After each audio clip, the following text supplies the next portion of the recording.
안녕하세요. 호주경제TV 리치입니다. 네, 오늘은요, 2021년 9월 5일입니다. 일요일 아침인데요. 엊그제하고 어저께 비가 좀 많이 내려가지고, 다행히도 오늘은 좀 날씨가 맑네요. 밖에 나가서 산책도 좀 하고, 쇼핑도 좀 하고 싶지만, 락다운에 있기 때문에, 오늘도 참아봅니다. 오늘은 이전 영상에서 말씀드린 대로, 퀸즐랜드 주지사 아나스타샤 팔라주크하고 보건장관 그렉 헌트와의 한판승을 말씀드리도록 하겠습니다. 예, 말씀드리기 앞서가지고 9월 1일 날 빅토리아주가 코로나하고 같이 못 살겠다 팀에서 코로나하고 함께 살자 팀으로 합류를 하는 바람에 나머지 이제 두 주만 덩그러니 남게 되는 거죠. 수적 열세에 이제 몰리게 되는데요. 아무래도 이제 전쟁을 하게 되면 수적 열세에 이제 몰렸다는 판단이 들면 상대 팀에서는 총공세를 가하게 되겠죠. 폰 모리슨 정부는 바나비 부총리라든지 보건장관, 내무장관, 법무장관까지 다 합세를 해서 퀸즐랜드주와 서호주를 공격하기 나섭니다. 9월 1일 날 오후에는 호주의 2분기 GDP 성장률이 굉장히 좋게 나옵니다. 예상했던 거는 한 0.4% 정도 상승할 걸로 봤었는데 0.7%가 나오면서 시장을 깜짝 놀래키기도 했습니다. 깜짝 놀라면은 자랑할 일이 있죠. 그러면은 재무장관이라든지 스콧 모리슨 정부가 트위터를 날린다든지 TV 브리핑, 기자회견을 합니다. 예, 이번에도 어김없이 재무장관이 기자회견을 했는데요. 모니터 앞에 이렇게 호주 경제 성장률이 상당히 좋게 나왔다라는 걸 강조하기 위해서 이렇게 설명하는 상황을 그리기도 했습니다. 얘들아, 봤지? 요거 2분기에 호주 경제 성장률이 G7하고 비교를 해보니까 1위더라. 엄청 좋게 나왔지? 그런데 호주가 현재 지금 뉴사우스웨일즈주하고 빅토리아주, 그 다음에 뭐 캔버라까지 락다운에 지금 걸려 있다 보니까 3분기는 좀 힘들 것 같아. 그렇지만 우리가 국경 개방을 만약에 풀잖아? 그러면 4분기가 회복하는데 강한 반등을 할 수 있을 거다라고 이렇게 꼬집으면서 잘 설명하다가 이제 이쪽을 꼬집는 발언을 하게 됩니다. 그리고 나서 퀸즐랜드에서 이런 뉴스가 나옵니다. 호주 정부가 채택하고 있는 로드맵의 모델링인 도호티 모델링에 12세 이하 아동들이 위험하니 그 데이터를 좀 달라.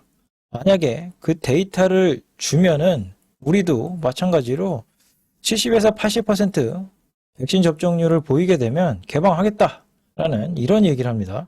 그래서 제 생각으로는 빅토리아주 다니엘 앤드류스가 이쪽으로 넘어갔으니까 퀸즐랜드주도 빨리 이쪽으로 넘어올 생각인가라고 생각을 했었는데 이제 오후 되니까 뉴스 뉘앙스는 그게 아닌 것 같더라고요. 예, 아무튼 그 다음날 아침에 항상 스콧 모리슨 총리나 재무장관, 그 다음에 보건장관 이렇게 셋이서 주로 이제 기자회견을 하는데 단독으로 보건장관 그렉 헌트하고 폴 켈리만 기자회견을 합니다. 처음 기자회견은 이제 호주가 잘하고 있다. 그 다음에 이제 뭐 백신 접종률도 높아지고 있다, 잘하고 있다 이렇게 얘기하다가 중간 정도에 퀸즐랜드주를 겨냥을 해가지고 이제 얘기를 시작을 합니다. 어떤 나라도 12세 이하 백신 접종한 나라도 없고 어떤 나라도 12세 이하를 상대로 위험성을 테스트한 나라도 없다. 그 자료가 없어. 그 다음에 이제 뉴스에서 보니까 뉴사우스웨일즈주하고 퀸즐랜드주가 국경 공세가 계속해서 강화가 되면서 호텔 검역소까지 잠정적으로 폐쇄해버리는 퀸즐랜드 국경 봉쇄 현 상황인 거죠.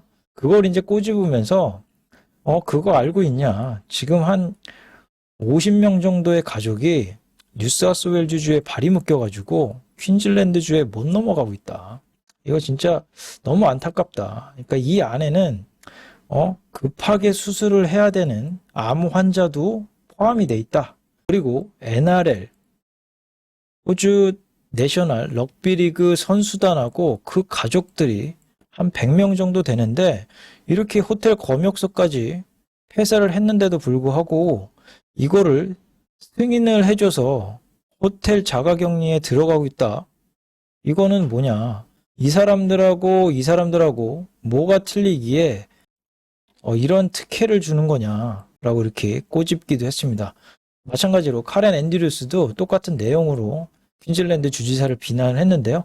보건장관은 또 이런 얘기를 합니다.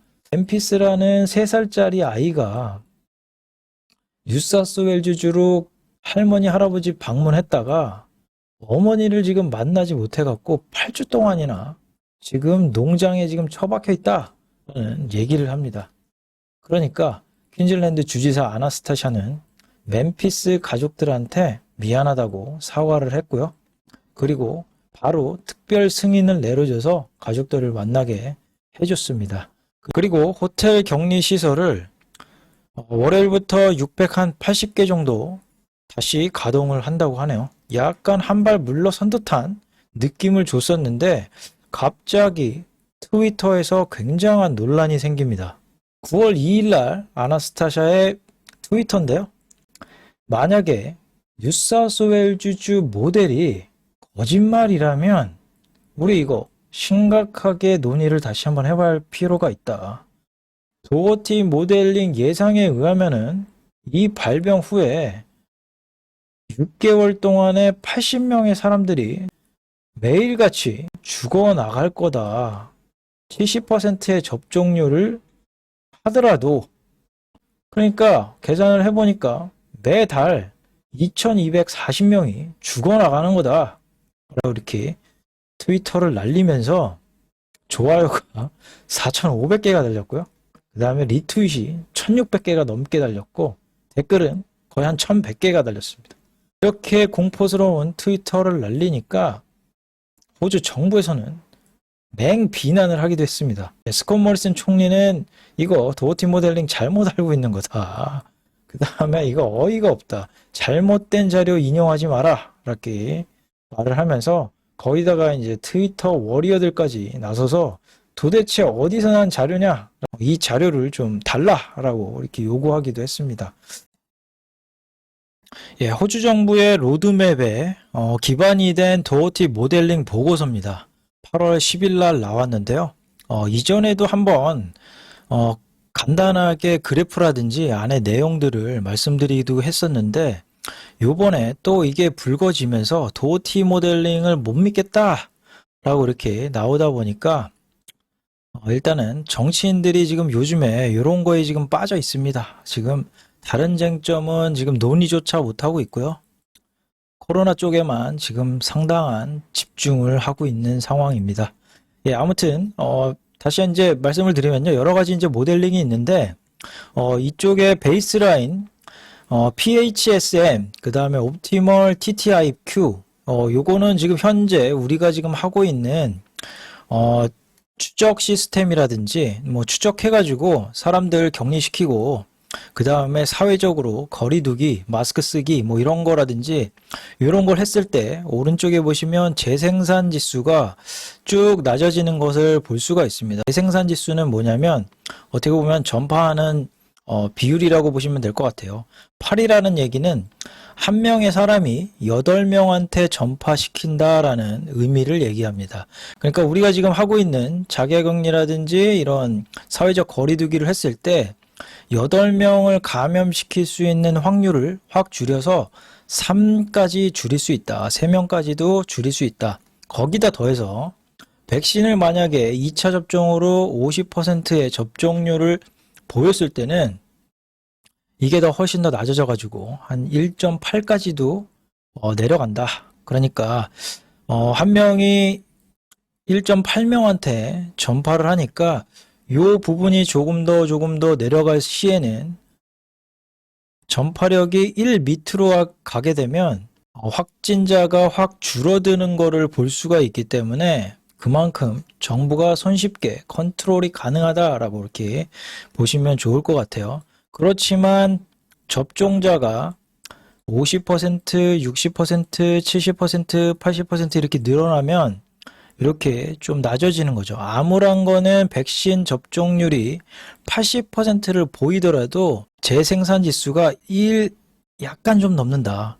그러니까 요걸 밑으로 더 가게 해야지 확산이 확실히 줄어드는데 요 부분을 그러니까 계속해서 사회적 거리두기와 마스크 쓰기 이런 거를 조금 더 확실하게 해나갈 필요가 있다. 예전 방송에서 살짝 말씀을 좀 드리기도 했습니다. 아무튼 이렇게 측정을 했을 때 사망자 수가 몇 명이 나오고 입원 환자 수가 몇 명이 나온다라는 수치를 이제 추정한 게 있습니다. 이렇게 도표를 이제 보시면요. 그 상황은 굉장히 최악의 시나리오입니다. 그러니까 고령층만 백신 접종을 받았을 때 최악의 시나리오를 말한 거고요. 그 다음에 전체 16세 이상 백신 접종을 맞게 되면 이런 식으로 확실하게 줄어드는 모습을 좀 볼 수가 있습니다. 1,520명으로 줄어들었죠. 그러니까 2,710명에서 1,520명으로 줄어들죠. 그리고 80%의 이제 접종률을 보이게 되면 그게 더 줄어서 980명까지도 줄어든다. 그러니까 호주 같은 경우는 지금 1차 접종자가 벌써 60%를 넘어섰고요. 그리고 2차 접종자 같은 경우는 38%를 기록을 하고 있기 때문에 뭐 그때까지 뭐 완전히 개방하는 게 아니고 점차적으로 이제 개방을 하는 거기 때문에 그렇게 많은 사망자가 나올 것으로 보이지는 않습니다. 어쨌거나 아나스타샤가 얘기한 거는 빅토리아주가 돌아서자 수세에 몰린 퀸즐랜드 주지사에 약간 공포를 선사하기 위한 정치적 발언이 아니었을까라고 이렇게 생각이 좀 들어요. 예, 오늘도 코로나하고 같이 살자, 코로나하고 같이 못 살겠다, 이렇게 정치적인 공방이 된 내용들을 말씀을 드렸었는데, 저번 주에는 이제 병원 시스템에 대해서 정치 공방이 있었다 그러면, 이번에는 이렇게 아이들이 정치 공방에 지금 한 가운데 놓여가지고, 또 이런 언론사들까지도 같이 이제 빠져들어가지고, 같이 이렇게 쟁점화가 되다 보니까, 바라보는 제 입장에서는 굉장히 씁쓸합니다. 코로나로 지금 힘든 사람들이 얼마나 많습니까? 그러니까 정치인들은 지금 정치 공방을 좀 멈췄으면 좋겠고요. 그 다음에 정말 생산적인 내용, 그 내용들을 심도 있게 좀 논의를 해가지고 같은 방향으로 좀 이끌었으면 좋겠습니다. 오늘 코로나 상황이 어떻게 변할 건지에 대한 내용을 좀 말씀을 못 드렸는데요. 다음에 영상을 빨리 만들어서 또 말씀을 좀 드리도록 하겠습니다. 예, 아무튼 오늘 시청해 주셔서 감사드립니다.